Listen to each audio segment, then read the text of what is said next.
네, 안녕하세요 장년진 여러분. 저는 빛의 마술사 렘브란트입니다. 여러분들과 함께 예배를 드릴 수 없는 시간이 길어져서 참 그립고 여러분들의 소중함을 다시 한번 깨닫습니다. 렘브란트의 가장 인생에 성공했던 시기와 나락에 떨어졌던 시기를 여러분들에게 소개하려고 합니다. 보시다시피 저는 30대 렘브란트입니다. 제가 여러분들에게 들려드리는 30대 렘브란트 이야기를 먼저 들려드리겠습니다. 한번 그림을 한번 보시죠. 가난한 시골 방앗간집에서 태어난 렘브란트는 어린 시절 그림에 굉장히 관심이 많았습니다. 이 그림은 렘브란트를 최고의 화가로 만들어준 그림입니다. 여기 보시다시피 1632년이라는 글씨가 써져 있습니다. 이것은 튠프 박사의 해부학 강의라는 해부하고 있는 모습을 지금 그렸습니다. 그런데 이게 왜 유명하냐면 이 사람들 시선을 한번 보세요. 이 사람 바로 집단 초상화를 그린 시도입니다. 그리고 검은 바탕에 이 사람들 각각의 얼굴에다가 그림을 그려서 길드에 해당되는 사람들을 집단으로 이렇게 초상화를 그린 걸로 굉장히 유명해집니다. 이 그림을 통해서 시골에 있던 렘브란트가 수도였던 암스테르담으로 와서 최고의 화가가 되게 만들었던 바로 그 유명한 그림입니다. 시골집 출신이었던 렘브란트는 시장의 딸이었던 사스키아라는 아내를 맞이하게 됩니다. 네, 이 그림은 돌아온 탕아라는 그림입니다. 그런데 흥미로운 것은 이 돌아온 탕아 얼굴에 바로 30대 렘브란트의 자신의 모습을 이렇게 새겨놨습니다. 가장 잘 나가던 시절에 최고의 위치에 올랐던 화가 자신의 모습을 이렇게 표현을 하고 있는 거예요. 자, 그것은 어떤 의미일까?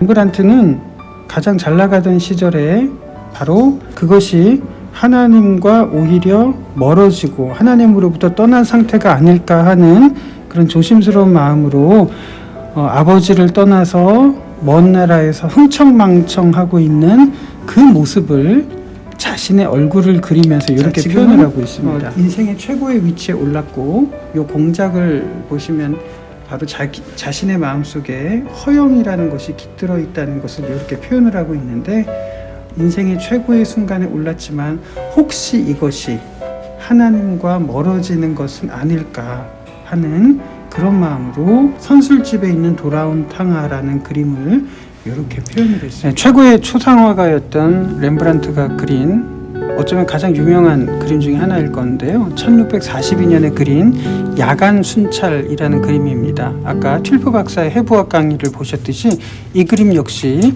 집단 초상화예요. 그런데 흥미롭게도 이 그림은 암스테르담 국립미술관에서 가장 유명한 그림인데, 이 그림은 오히려 최고의 화가의 명성을 땅바닥에 떨어뜨린 그림입니다. 왜 그랬냐면 보세요.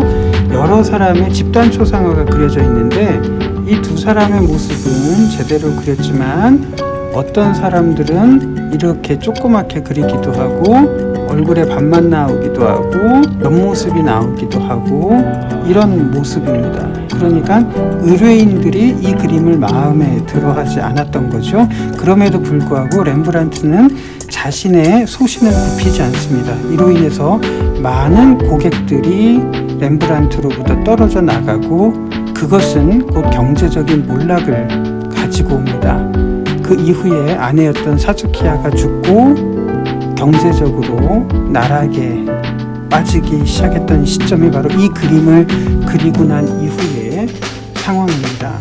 그리고 둘째 부인이었던 핸드리키에도 죽고 사랑하는 아들 티투스마저도 죽고, 그리고 자신의 모든 재산은 1654년에 경매에 처분이 돼서 파산 선고를 하고 인생의 가장 밑바닥에 떨어진 늙은이 렘브란트만 남습니다.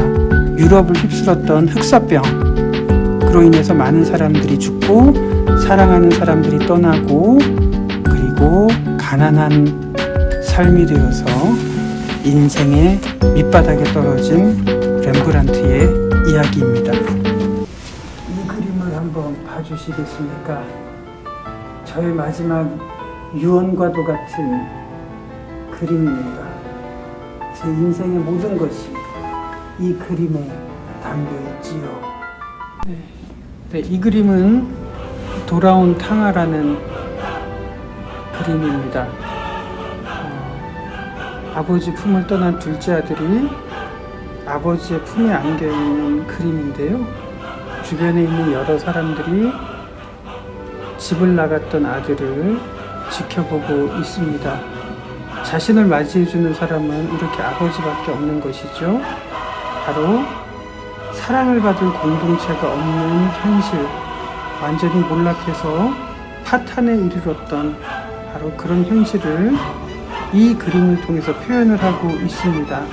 이 머리가 이렇게 빡빡 깎여져 있죠. 얼마나 고통스러웠는지. 이 신발을 보시면 한쪽 신발은 이렇게 내팽개쳐져 있고 다른 신발은 뒤꿈치가 보일 만큼 다 너덜너덜하게 됐습니다. 이것은 지금까지 이 아들이 살아온 인생이 어떠했는지를 표현을 하고 있는 것입니다. 아버지의 빨간 외투 보이시죠? 그리고 큰형 입고 있는 외투를 보고 계십니다. 어쩌면 작은 아들도 아버지 품을 떠나기 전에는 이런 빨간 옷을 입었을 텐데 그것마저 다 팔고 이렇게 속옷만 입고 남루한 모습으로 아버지께 찾아온 이 모습을 보고 계십니다. 헨리 나우엔이라는 작가가 이 부분에 대해서 자신의 감정을 이입을 하는데요. 여기 칼이 보이시죠? 이 칼은 바로 자신이 겪고 있는, 직면하고 있는 여러 가지 갈등들을 이렇게 표현을 하고 있습니다. 그래서 큰 형의 손에도 이 긴 칼이 들려져 있죠.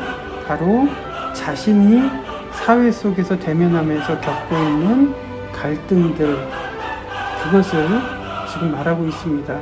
우리 성도 여러분들은 어떻습니까? 사회에서 풀어야 될 많은 갈등들이 우리를 괴롭히고 있지 않습니까? 그리고 사회에서, 공동체 속에서 내가 더 이상 사랑받을 자격이 없고 사랑받는 공동체가 없다는 현실, 그것을 느껴본 적이 없는지요? 요 가운데 앉아 있어서 이렇게 관객들을 응시하고 있는 요 사람의 모습은 누구를 닮았습니까? 아까 렘브란트 자신의 모습을 닮았죠? 그리고 팔짱을 끼고 있습니다. 어쩌면 내 인생을 내가 돌아봤을 때도 마음에 들지 않고 내 자신이 이렇게 합당하게 보이지 않아서 팔짱만 끼고 이렇게 관망하고 있는 태도로 둘째 아들을 바라보고 있는 렘브란트 자신의 모습, 여러분들의 삶을 돌이켜보면 여러분들은 어떠한 평가를 내리고 계시겠습니까? 아마 만족하는 그런 기분보다는 어쩌면 팔짱을 끼고 만족하지 못한 그런 관망하는 자세로 우리의 삶을 돌이켜보고 있는 분들이 참 많으리라고 생각을 합니다. 그런데 아버지의 얼굴을 한번 보세요. 아버지는 사랑하는 아들을 맞이함에도 불구하고 아무런 표정도 짓지 못하고 있죠. 바로 헨리 나우엔이 표현을 하기를, 분명히 하나님께서는 우리들을 사랑하고 계심에도 불구하고 하나님의 얼굴이 이렇게 무표정한 이유는 지금까지 하나님을 우리들이 한 번도 제대로 사랑하지 못했다는 것을 이렇게 아버지의 얼굴에 무표정한 이 표정으로 렘브란트는 드러내고 있습니다. 즉 하나님께서는 평생 우리를 사랑하셨음에도 불구하고 렘브란트 자신은 하나님을 하나님으로 여기지 않고 하나님의 사랑을 제대로 반응해 본 적이 없는 자신의 모습을 이런 표정으로 표현을 하고 있는 겁니다. 그런데 아버지의 손 모양을 한번 가만히 보세요. 손 모양이 다르죠? 왼손과 오른손은 모양이 있어서 완전히 다릅니다. 왼손은 굉장히 크고 남성의 손 같지만 오른손은 곱고 여성의 손 같습니다.